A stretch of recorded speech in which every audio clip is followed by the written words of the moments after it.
سب سے پہلے اللہ تبارک و تعالیٰ نے مصطفیٰ تک وہی بھیجی کہ محبوب جو نن مسلم ہیں انہیں آپ اسلام کی دعوت دیں.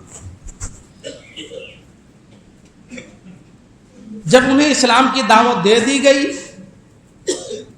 مومن و مسلمان بن گئے، تو اللہ نے یہ دوسرا فرمان نازل فرمایا، یا ایھا الذین آمنوا خذوا فی السلم کافہ، کہ جب تم مسلمان ہو گئے، مومن ہو گئے، تو ٹھیک مسلمان بن جاؤ، اسلام میں پورے طور سے داخل ہو جاؤ،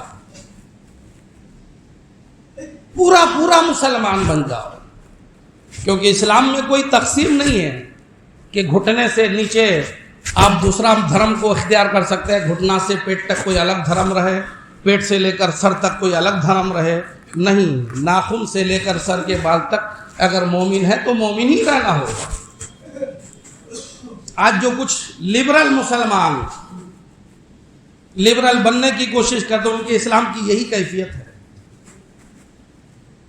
اور جب جسم کی دھرم کے اعتبار سے اتنی تقسیم ہو جائے گی تو پھر جسم ہی میں اختلاف ہو جائے گا.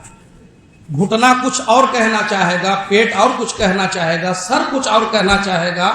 اس کا نتیجہ تمہیں بھگتنا پڑے گا کہ تمہاری باڈی تمہارے خلاف ہو جائے گی. تم گھٹنے کی بات مانو گے تو پیٹ اور سر ناراض ہو جائے، سر کی بات مانو تو پیٹ اور گھٹنا ناراض ہو جائے. اس کا مطلب یہ ہے کہ ایمان کی بنیاد پر اگر تم تقسیم کر دو گے اپنے جسم کو تو تباہی مقدر ہے.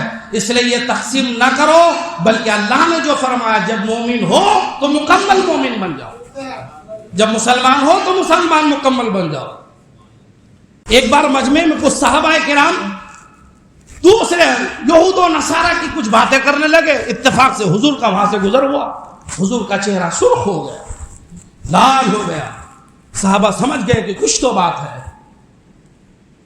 تو عرض کیا گیا تو آقا نے فرمایا کہ جب مومن ہو، مسلمان ہو تو مکمل مسلمان ہو. اب صرف اسلام ہی کی بات کرو، یہود و نصارہ اس کو تم لوگ ترک کر دیو، لہذا ان کی بات نہیں کرنا ہے دھرم کے اعتبار سے، خوبیوں کے. اب بات کرنی ہے تو اسلام کی کرنی ہے، بات کرنی ہے تو دین کی کرنی ہے. وہ اسلام جن کے بارے میں اللہ نے فرمایا ان الدین عند اللہ الاسلام، وہ خالق کائنات ہے، وہ مالک کائنات ہے. اس رب نے سارے دینوں میں دین اسلام کو پسند فرمایا. یہ مصطفیٰ کسے کہہ رہے ہیں؟ کمزور ایمان والوں کو نہیں، ان ایمان والوں کو کہ جن کا ایمان پہاڑ سے زیادہ مضبوط تھا. پہاڑ پاس پاس ہو سکتا تھا، صحابہ کے ایمان میں تزلزل کبھی پیدا نہیں ہو سکتا. کیا ملا موقع، کیا سبق ملا ان احادیث اور روایت اور قرآن کی آیت سے؟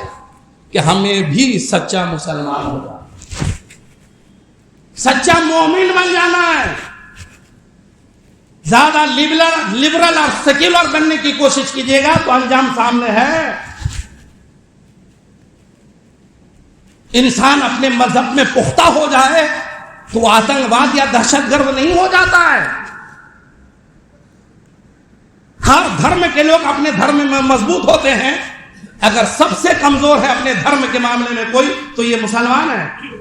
اب پوری دنیا میں الزام ہے کہ سب سے کٹر مسلمان ہوتے ہیں، اور حقیقت یہ ہے کہ سب سے کمزور مسلمان ہوتے ہیں مذہب کے معاملے میں. ہندوازم کو دیکھ لو، یہودیت کو دیکھ لو، نصرانیت کو دیکھ لو، موجوسیت کو دیکھ لو. اپنے دھرم میں اتنے کٹر ہیں، جان دے دے گا، سمجھوتا نہیں کرے گا. ایک مسلمان ہے کہ مذہب کے معاملے میں چند روپوں کے حوالے سے بھی سمجھوتا کر لیتا ہے. اے مسلمانوں، یہ حالت جو دیکھ رہے ہو یہ تمہارے کرتوتوں کا حصہ ہے. نبی کریم صلی اللہ علیہ وسلم کیا سیاسی نہیں تھے؟ بغیر سیاست کیے ہوئے کفار مکہ کے درمیان، عرب جنگجو قوم کے درمیان، پھر عرب سے آگے نکل کر کے قیصر و کسریٰ، روم، فارس، اٹلی، ایران، ان سب کے بادشاہوں کے درمیان مصطفیٰ نے 10-11 سال میں سب کے دلوں میں دھاک جمایا ہے. کیا مصطفیٰ سیاسی نہیں تھے؟ بغیر سیاست کے یہ کام ہو سکتا ہے؟ دنیا کی تاریخ میں حضرت آدم سے لے کر اب تک دکھاؤ کہ 10-12 سال کے اندر کوئی انسان آیا ہو اور پوری دنیا اور اس دنیا میں اتنے بڑے بڑے طاقتور حکمراں کہ جن سے لڑنے کے لیے انسان کو سوچنا پڑتا تھا، مصطفیٰ اکیلے سب سے بھیڑ گئے.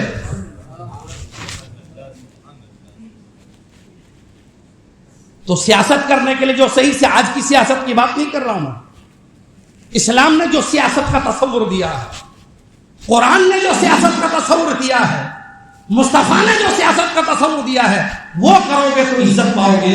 کیونکہ اللہ نے بھی فرمایا، رسول اللہ نے بھی فرمایا، اے مسلمانوں تم غالب قوم بنا کر بھیجے گئے ہو. غالب قوم کا مطلب کیا ہے؟ حکومت تمہارے ہاتھ میں ہونا چاہیے، مگر تم مغلوب ہو گئے. کیوں؟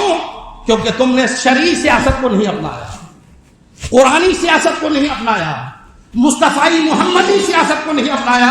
تم نے اس سیاست کو اپنا لیا جس سیاست میں ذلت ہے، جس سیاست میں تباہی ہے، جس سیاست میں بربادی ہے، جس سیاست میں ہلاکت ہے دنیا کی اور آخرت کی. تم نے غیروں کی سیاست کو اپنا لی. سیاست اپنانا ہو تو صدیق اکبر والی سیاست اپناؤ، فاروق اعظم والی سیاست اپناؤ کہ بیٹھے ہیں مدینے میں روم کا بادشاہ، اس وقت کا سب سے بڑا پاورفل بادشاہ، ایک امریکہ نہیں 50 امریکہ بھی بن جائے تو اس کے مقابل نہ ہو. مگر حضرت عمر بن خطاب کا نام جب وہ کرسی میں بیٹھ کر سنتا ہے تو کھڑا ہو جاتا ہے. یہ حضرت عمر بن خطاب. تمہارا اسی مذہب سے تعلق ہے کہ جس کا نام سن کر پوری دنیا کانپے، وہ حضرت عمر بن خطاب مدینہ میں ہو یا اپنے تخت حکومت میں نام سن لے تو کھڑا ہو جائے. اس دنیا، ایران، قیصر و کسریٰ، سنو حکومت ہے، بغیر سیاست کے سب ہوا ہے کیونکہ وہ پکا مسلمان. اس لیے میں آپ سے کہہ رہا ہوں کہ اسلام میں مکمل طور سے داخل ہو جائیے اور پکا مسلمان ہونے کے بعد سیاست کیجئے، قرآنی سیاست کیجئے، محمدی سیاست کیجئے. عزت بھی ملے گی، دولت بھی ملے گی، دنیا بھی ملے گی، آخرت بھی ملے گی. اللہ کا خوف دل میں پیدا کیجئے، رسول اللہ کی سیرت اپنائیے. سیرت مصطفیٰ کو اپنائے بغیر میرے بھائی آپ کامیاب ہو ہی نہیں سکتے. کیونکہ ذلت اور تکلیف کے جس دور سے ہندوستان والے گزر رہے ہیں، بس اللہ ہی حافظ ہے. میں نے پچھلے جمعہ میں کہا کہ پہلگام اٹیک ہوا، اس کے پیچھے کیا کیا راز ہے سوشل میڈیا میں آپ لوگ دیکھ رہے ہیں. مگر اس کو بنیاد بنا کر جو ننگا ناچ ہندوستان میں چل رہا ہے مسلمانوں کے خلاف، کیا اس کے خلاف آپ کو آوازیں بلند نہیں کرنا چاہیے؟ کھلے عام بندوق لے کر، تلواریں لے کر دھمکا رہے ہیں کہ وہاں 26 مارا گیا، 2600 ماریں گے. یہ سب آتنکوادی نہیں ہے، یہ سب دہشت گرد نہیں ہے، ملک کے دشمن نہیں ہے. اب تک ان لوگوں کو گرفتار کیا گیا.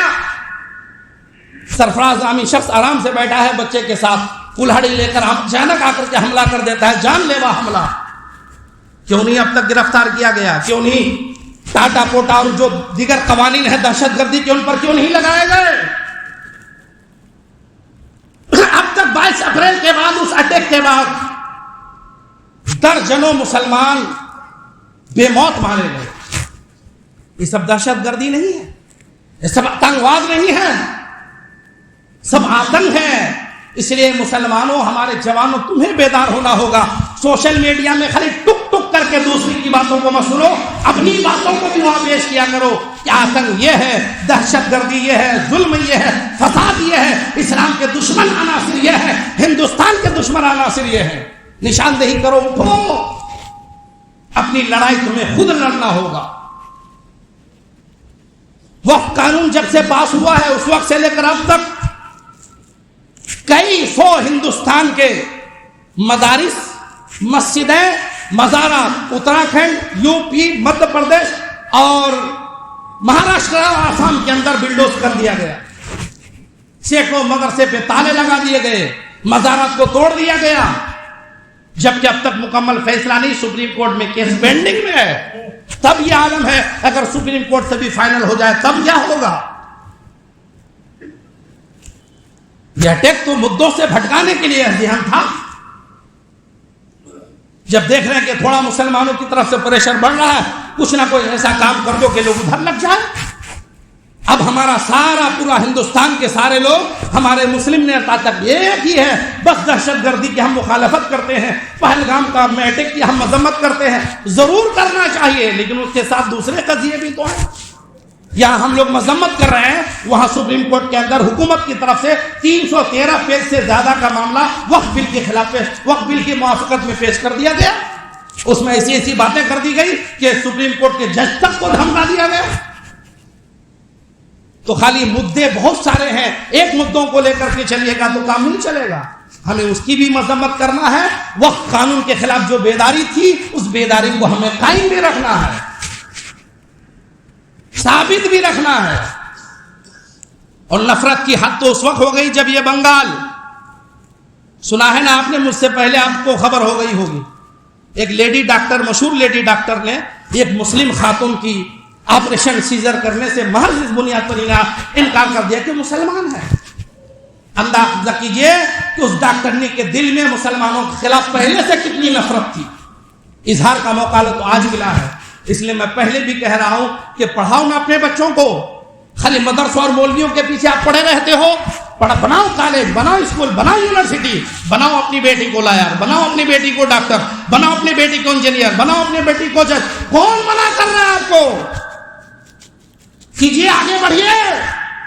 یہ کیس آپ کو دعوت دے رہا ہے کہ آج آپ کے پاس لیڈی ڈاکٹر نہیں ہے، آپ کی بہو بیٹیوں کا آپریشن ان کے ہاتھوں ہو رہا ہے، اور جن کے دل میں آپ کی نفرت موجود ہے تو آپ کے ساتھ کیا ہو سکتا ہے؟ کیوں نہیں اپنے بچوں کو آپ ڈاکٹر بنا رہے ہیں؟ کس نے منع کیا ہے؟ قرآن نے منع کیا ہے، حدیث نے منع کیا ہے. کیوں نہیں اپنے بچوں کو دیگر پوسٹوں میں آپ فائز کرنا، اچھا پڑھا لکھا بنا کر؟ کسی مولوی نے منع کیا ہے؟ قرآن و حدیث نے منع کیا ہے؟ لے دے کے آپ خالی مولویوں کے پیچھے پڑے رہتے ہو، مدرسوں کے پیچھے پڑے رہتے ہو. ارے کام کی بات کیا کرو، کام کی. میں پہلے بھی کہہ رہا ہوں، آپ مولوی کو نہیں مانتے مت مانو، مولوی بیکار ہے، سب سے گھٹیا ہے. آپ تو اچھے ہو، آپ کرو اپنے قوم کی حفاظت، آپ کرو اپنی نسلوں کی حفاظت، آپ ایجوکیشن کے معاملے میں آگے بڑھو. قوم آپ کی ہے، بیٹیاں آپ کی ہیں، حفاظت کون کرے گا؟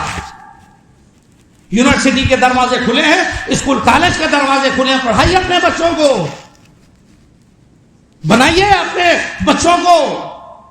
دولت کما کے خالی اپنا پیٹ بھر لینا انسانیت نہیں ہے.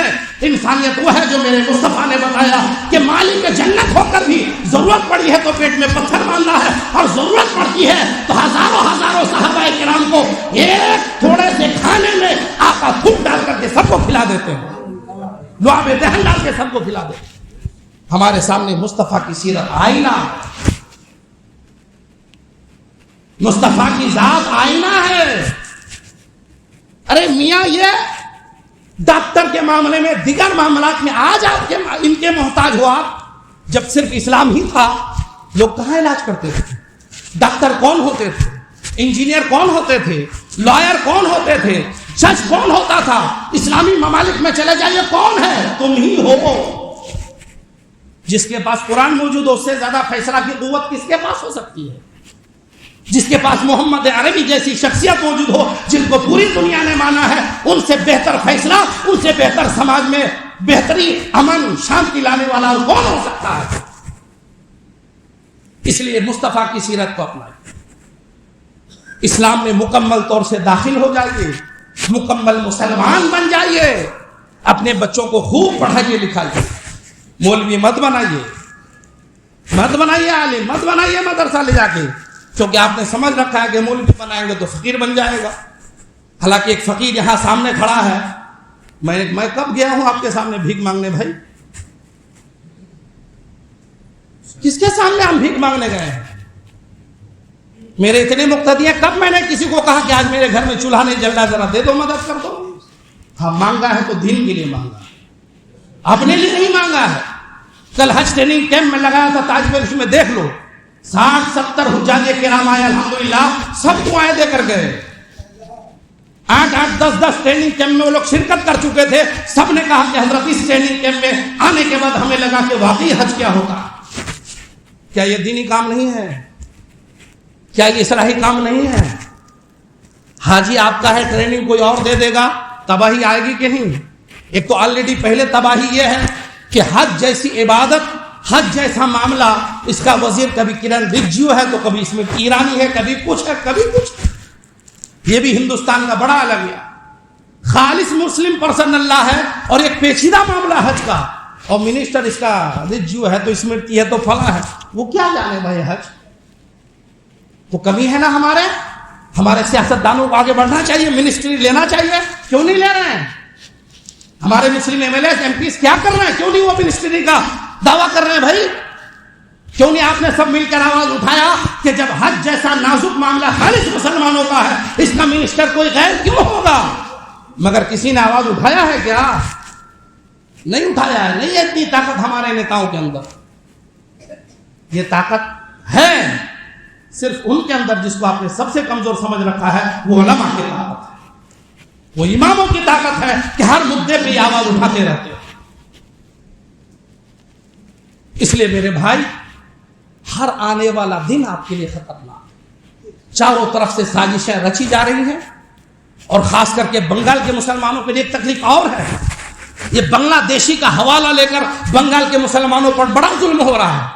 گجرات میں، مہاراشٹر میں، اڑیسہ میں، دوسری جگہوں میں ہم حکومت مغربی بنگال سے بھی، حکومت ہند سے بھی مطالبہ کرتے ہیں کہ یہ تماشا بند کیا جائے.